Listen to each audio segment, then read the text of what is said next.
Hello everyone and welcome back to another AFK journey video. In this video we have a big task ahead of us. We have to talk about the current state of AFK journey in the new season 7 and moving into phase 2. So a lot has changed since the previous time we made one of these videos. In fact, already a lot of content has been added in this season, like Supreme League, like Guild Duel, changes to Clashfronts, removal of reputation quests, removal of Voyage of Wonders. That's all we're going to talk about basically in this video, and also the worries of the community, because right now, honestly speaking, I see that the community is very upset. The sentiment of the players is one of the most negative I have seen, and I understand why that is going on. And I'm gonna talk about some of my proposed solutions, what I think went maybe wrong slightly, and also how things can improve. Because right now, basically, people are overwhelmed with the changes, which have been negative. If we talk about the majority of the player base right now, the changes have not been a positive thing. We can start off by talking about Clashfronts, because that's going to be impacting everyone. Up until this point, every single player has been participating in Clashfronts. It was part of what you did as a guild. Whether you liked it or not, it was a key part of AFK journey.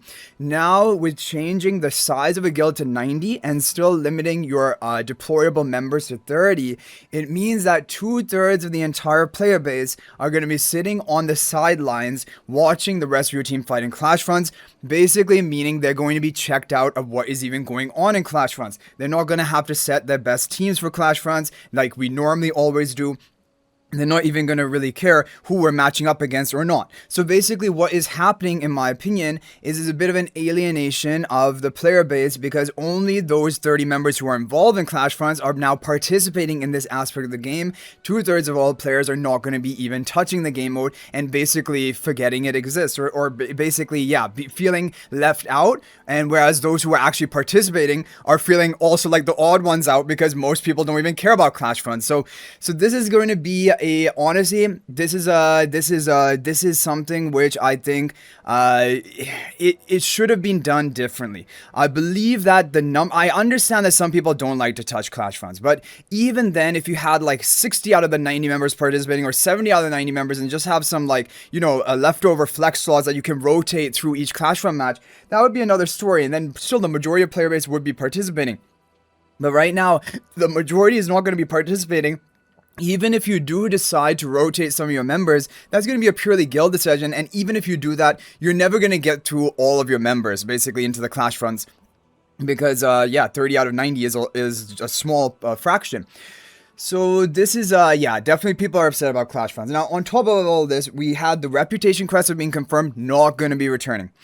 Some people enjoyed that little, story aspect for solving puzzles and a daily kind of, thing to do, and also get rewards from it, as well as the cosmetics. Some people really like the cosmetics you got from the reputation quest, and now they are not going to be obviously available. The developers have said that the rewards are going to be similar in terms of diamonds and functional rewards, but the cosmetics are going to be bound to something else, which is definitely going to be something spending related. Like, we even have basically from the VN server that there's going to be a Noble Path 2 and probably a Noble Path 3. Noble Path usually was only at the beginning of the season to give you some boosted EXP if you got the boosted 20 levels, but now that is returning for phase 2, and probably, I'm assuming it will be there for phase 3 as well. Meaning there's more spending, there's more spender's advantage for getting those boosted 20 levels, and also cosmetics are going to be bound behind that. So yes, people are upset about that, as well as that Voyage of Wonders. Surprisingly, some people are also upset about Voyage of Wonders disappearing from the game entirely. Now, I was surprised, because I always made my Voyage of Wonders guides on my channel, but they didn't get nearly as many views as the rest. Most people said they completely skipped the game mode and didn't bother with it because it was too tedious. So I thought that the majority opinion of the players is that, they don't really care about Voyage of Wonders if it's there or not. But it seems like there's still a lot of people who do care about the mode, probably maybe 50% of the player base, 40%, I don't know. But basically that is now also going to be stripped away.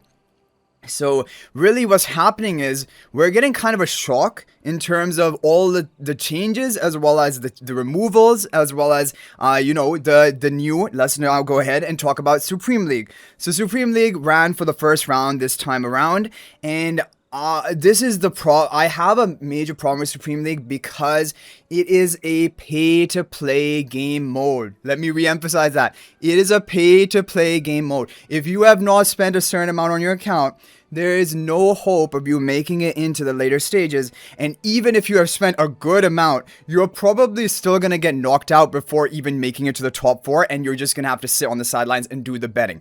Now, personally, I think that removing players from the game, a new game mode being added, is a major problem. Instead, I like it when game modes are involving all players. Even if you aren't that competitive in PvP, you know, if you would still participate in Supreme League, participate in a loser's bracket, you know, and still have the same number of matches as the people who make it all the way to rank 1, you know, but you're just competing with people who are in the loser's bracket, you know, the less crazy PvP invested.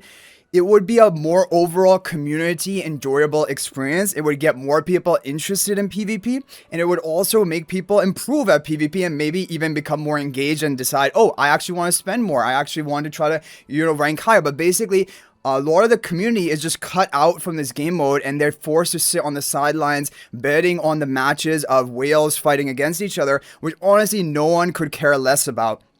This is the problem. So my proposed solution would be, you know, currently in Supreme Arena, the top 60 players qualify and move into Supreme League of each district. My recommendation would be make it to top 200 or even top 300, wherever that activity level basically is of the active players.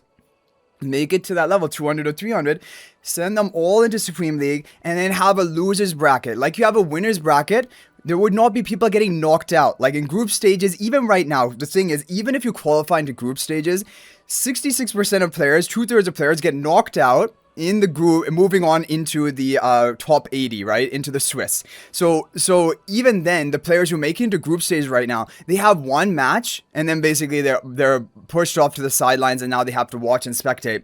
And I feel like it's just only then fun for the players who make it not only into top, like, top 32, top 16. The players who make it all the way are the only ones having fun throughout the event because you're having match after match after match.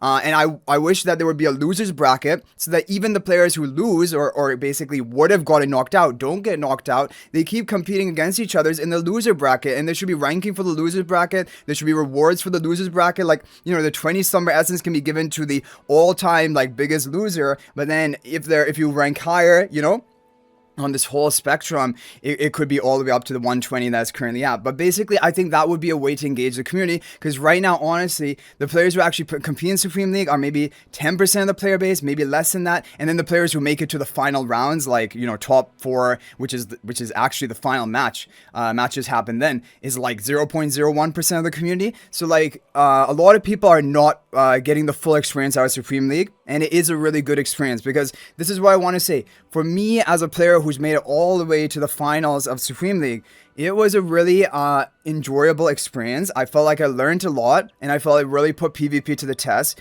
and it really was an enjoyable experience. But the thing is, this is only for me, and I'm like, in terms of my account power level, is obviously 0.1%, top 0.1% of the community. For other players who are not able to make it all this far, the amount of enjoyment they have is much lower, much reduced, and I feel like everyone should have the same enjoyment, and that could be done with the losers bracket. So this is a really important point. I'm going to keep mentioning it, like I'm mentioning it now, and even when we do State of AFK Journey videos in the future, I'm going to mention it again if it hasn't been added. But I think that this would be a very simple solution, engaging everyone, because in order to have a healthy game, everyone needs to feel included.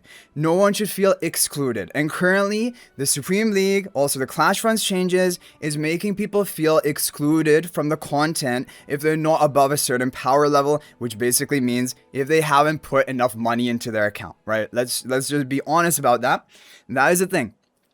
So now we have another thing we have to talk about. Guild Duel is coming up. Guild Duel is basically turning Guild Supremacy, which was a PvE purely, well, I mean, it wasn't actually exactly purely PvE, because you're basically unlocking the boss difficulties did depend on your PvP ranking, your Supreme Arena ranking. So even at that point, it was not purely PvE. However, now it's becoming more PvP oriented, because not only are you going to be earning your guild crest, basically your currency, to challenge the boss and make it to high difficulties. Not only are you earning that from daily activities, Dream Realm, and AFK stage rankings, which is PvE, you're also going to be earning it based on your Vanguard duels, which are going to be the top 3 PvP players in your guild. They're going to go up against the top 3 PvP players of the guild you're fighting against, and whoever comes out on top of that is going to get a massive injection of guild crests. We did the calculation. It is 9k guild crests per win, because it's 100 for each of the 90 members, 100 guild crests for each of the 90 members, and if you win all 3, that's 27k bonus guild crests for the player, the guild that has the 3 strongest, Vanguard duels. So this is also problematic because players who have more casual guilds, players who are active but maybe not necessarily top tier PvP, more PvE oriented, they're going to be losing out a lot of guild crests. And really what they may need to do, or may be forced to do, is try to find some PvP Kraken or strong PvP player to come and join them to actually represent them in the Vanguard duel. Now, the thing is, when we talk about this change, or this new edition, it's a new edition, right? But basically it was a change of guild supremacy. It is again, in a way, sort of alienating the players who were maybe in an active guild, but maybe were not so PvP oriented, because now they are going to be leaving a lot on the table if they don't also try to compete in the PvP realm of things. Now, I know the Supreme Arena rankings mattered before, but this Vanguard Duel is kind of like a more extreme version of that, because it's like, it's not just your Supreme Arena rankings, which could be decent. You have to actually be one of the top rankers, because if you're going to win the Vanguard Duel and the opponent has strong Vanguards, you're going to have to be one of the top rankers. And if you're like, rank 20 in Supreme Arena as your strongest player in your guild, but you're up against someone who has a rank 1 Supreme Arena player, you're probably not going to be able to make it, right? So that is the thing, and that is definitely a bit problematic. I think that and again, the trend is very clear, as you guys are probably noticing, that there are new game modes being added. However, these game modes are seeming to only be the most enjoyable to the top players, the top spenders and the top competitive players, and also the best PvP players. But basically, if you are a complete Kraken, you have everything built up, you can just copy paste team comps and you're going to win Vanguard Duel. So even if you're not interested in PvP, you're still going to be dominating basically in this guild duel. So that's what's going to basically, that is clearly, those are the players who are going to be enjoying this experience the most. And that is a common trend we're seeing across the season. So now, just to wrap things up, I want to say that I really urge the developers to consider the fact that in order to have a healthy game and a healthy community, it is very important that every player, or if not every player, 90 to 95% of the player base are getting game modes, or basically feeling like they are contributing